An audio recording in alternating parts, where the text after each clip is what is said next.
우리가 경계해야 할 삶의 태도 8가지. 우리는 다양한 사람들과 스침과 만나고 헤어짐을 반복하며 살아갑니다. 그렇다고 우리가 알고 지내는 사람들이 온전히 믿을 만한 대상은 아닙니다. 우리는 때때로 모르는 사람은 물론 알고 지내는 사람들까지 경계해야 할 때가 있습니다. 사실 경계할 대상이 누구인지 판별하기는 어렵습니다. 그렇지만 일반적으로 겉으로 드러나는 경계할 대상은 다음과 같은 특징이 있습니다. 첫째, 아무런 거리낌 없이 거짓말하는 사람. 둘째, 다른 사람에게 피해를 끼치는 사람. 셋째, 본인의 이익만을 우선 챙기는 사람. 넷째, 서슴없이 위험한 행동을 하는 사람.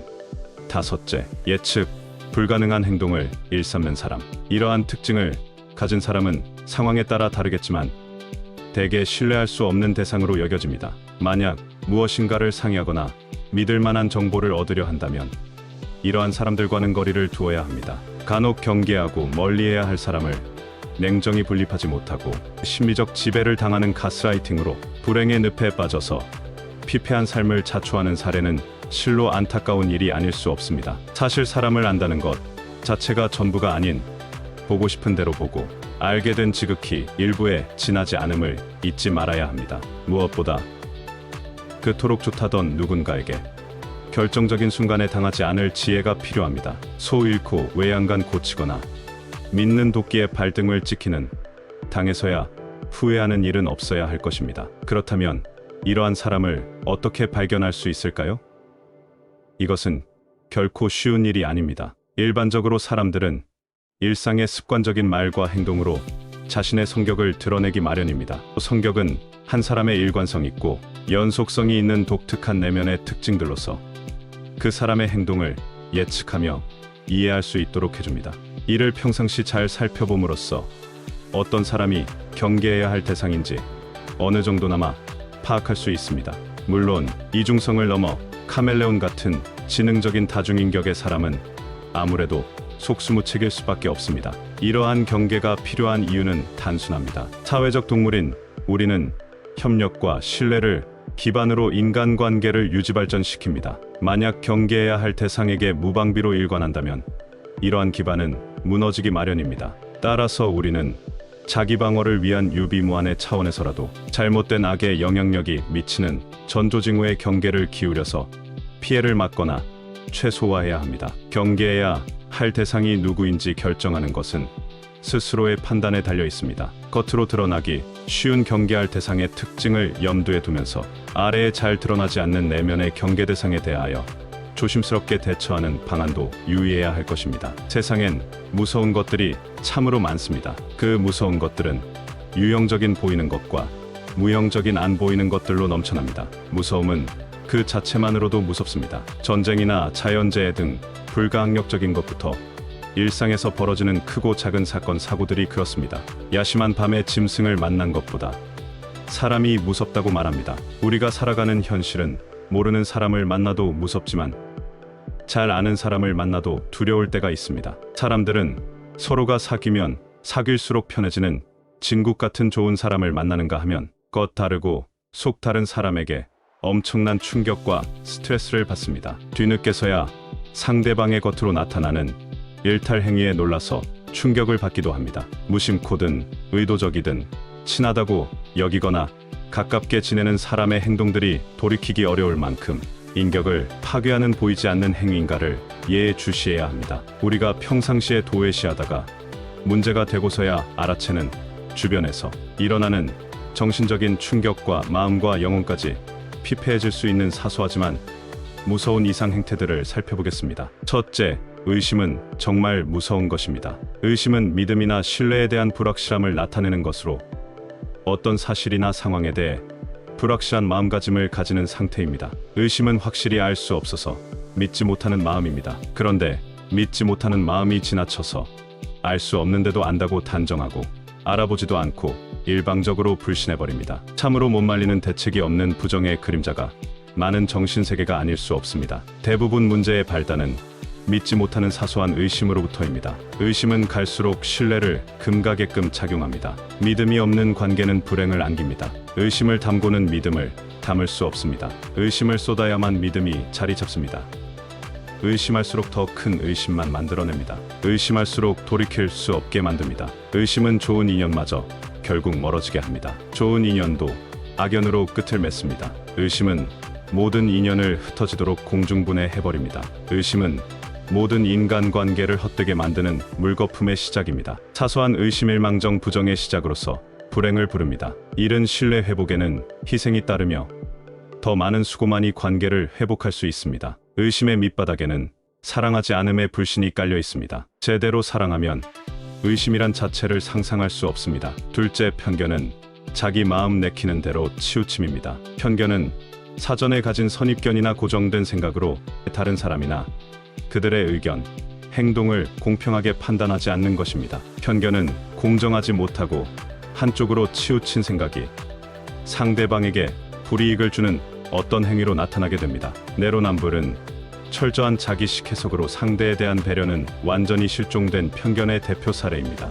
자기만의 기준이 얼마나 무섭다는 것을 알아야 합니다. 남은 아니라는데 홀로 우긴다면 대책이 없습니다. 갑이든 도토리 키재기에 을이든지 간에 편견의 횡포 앞에는 별난 재능을 가졌을지라도 마치 머리카락 잘린 삼손 마냥 무기력해질 수밖에 없습니다. 편견의 겉과 속을 과감히 벗어던져야 합니다. 그럴듯한 다분히 의도적으로 포장된 가식적인 인격을 풀을 벗어던져야 합니다. 정확하게 맞는 잣대나 저울과 기준이어야 옳은 것입니다. 인격의 기복이 심한 높낮이, 편차를 온전히 맞춤 수평을 이뤄야만 가치가 있는 것입니다. 셋째, 이간질은 사람을 지겹게 합니다. 이간질은 다른 사람과의 관계에서 조장하거나 분쟁을 일으키는 행동으로 미움이나 적개심을 품고 의도적으로 문제를 일으키는 것을 의미합니다. 이간질은 두 사람이나 나라 따위의 중간에서 서로를 멀어지게 하는 행위를 낮잡아 이르는 무책임한 행위의 말입니다. 이간질을 일삼는 사람은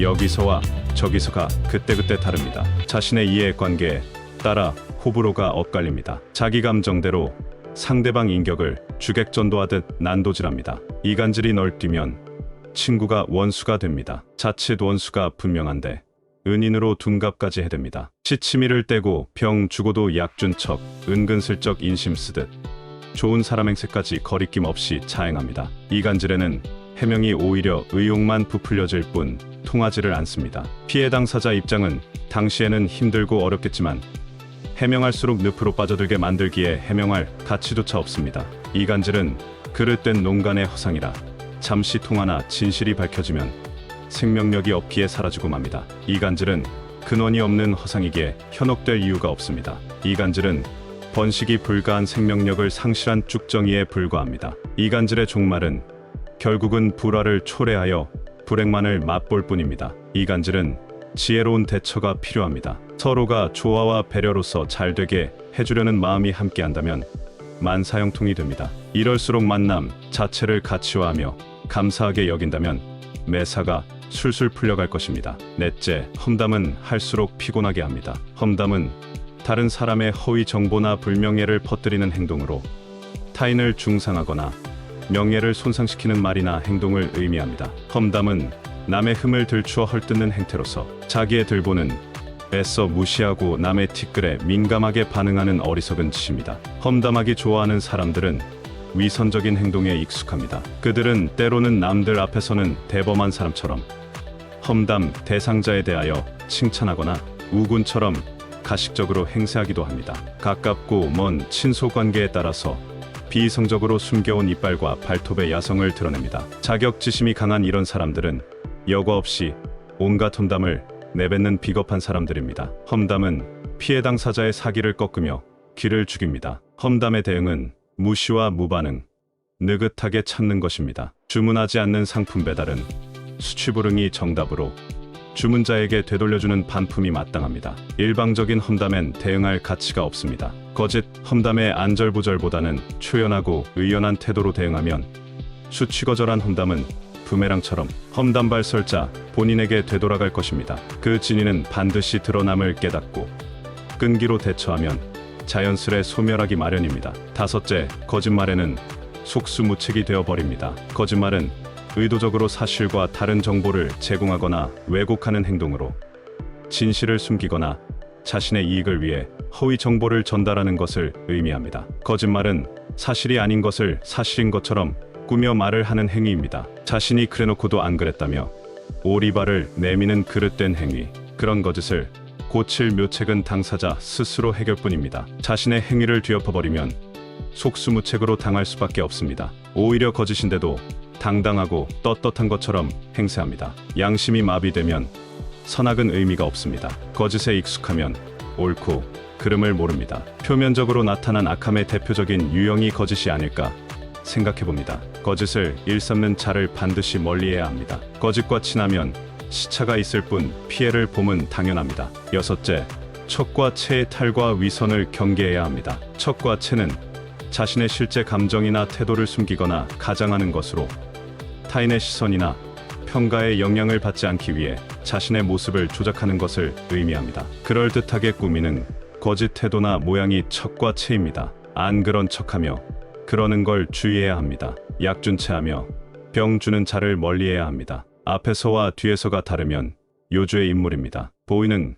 곳과 안 보이는 곳이 다르거나 이익이냐 손해냐에 따라서 전혀 다른 모습을 보이는 이중행태는 경계해야 할 대상입니다. 이해관계와 사심이 앞서서 처세하거나 너무나 속이 훤히 보이는 걸 아무렇지도 않은 듯하면 그 이상의 행태도 할 사람임을 깨달아야 합니다. 척과 체의 삶은 좋은 운명을 짧아지게 만드는 지름길일 뿐입니다. 인간관계에서 서로의 인연을 체와 척으로 점철된 위선의 껍데기로 연결해서는 안 되는 것입니다. 일곱째, 오해는 제 그릇을 자인하는 꼴입니다. 오해는 어떤 상황이나 말에 대해 잘못된 해석을 하거나 이해하는 것으로 정보를 부족하게 파악하거나 잘못된 가정을 기반으로 잘못된 결론을 내리는 것을 의미합니다. 오해는 그릇되게 해석하거나 뜻을 잘못 알고 해석하거나 이해한 것입니다. 비슷한 말로 남의 말이나 행동을 본뜻과는 달리 좋지 않게 이해한 왜곡과 곡해가 있습니다. 상대방이 어떤 상황을 대하여 그렇다는 데는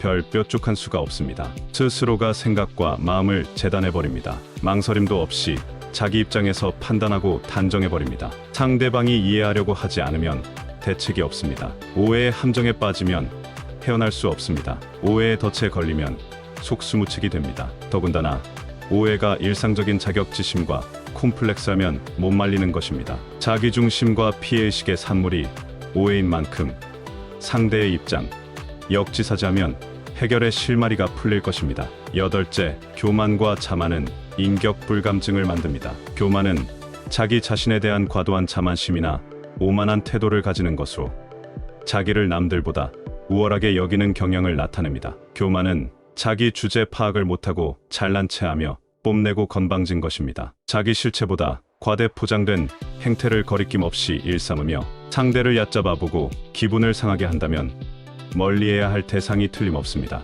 교만, 거만, 오만, 자만심은 무너짐을 재촉해버립니다. 성경 잠언 16장 18절에 교만은 패망의 선봉이요 거만한 마음은 넘어짐의 앞잡이라 했습니다. 교만은 불행을 부르는 신호와 같습니다. 교만하면 스스로를 실패하게 합니다. 교만으로 얻은 행복은 오래갈 수 없습니다. 설사 얻은 것들도 한순간 사라져버립니다. 교만, 거만, 자만, 오만은 화를 부르는 촉매제와 같습니다. 어리석음의 극치가 이것이니 멀리해야 합니다. 불행으로 갈 줄 알면서도 교만, 거만, 자만, 오만하게 목에 힘을 준다면 되살릴 기회를 멀어지게 할 것입니다. 교만, 거만, 자만, 오만이란 불행으로 달리는 이정표를 바꿔야만 살 길이 열립니다. 우리가 경계해야 할 것을 제대로 알아차리고 살아가는 지혜로운 사람이라야 행복을 찾아갈 수 있습니다. 미물도 생명길을 가듯이 만물의 영장인 우리는 사회적 동물로서 안전지대의 생명길을 찾아가야 합니다. 우리는 경계해야 할 것들을 잘 헤아리며 살아가는 지혜가 필요합니다. 결코 누군가를 해코지하려 하기보다 상대가 잘 되었으면 하는 마음을 가지고 살아가야 얘가 더 평안해질 것입니다. 우리의 일상이 좋은 기운을 끌어들인다면 지금은 미약할지라도 점점 더 좋음에 좋음이 더해지는 창대한 삶이 펼쳐질 것입니다.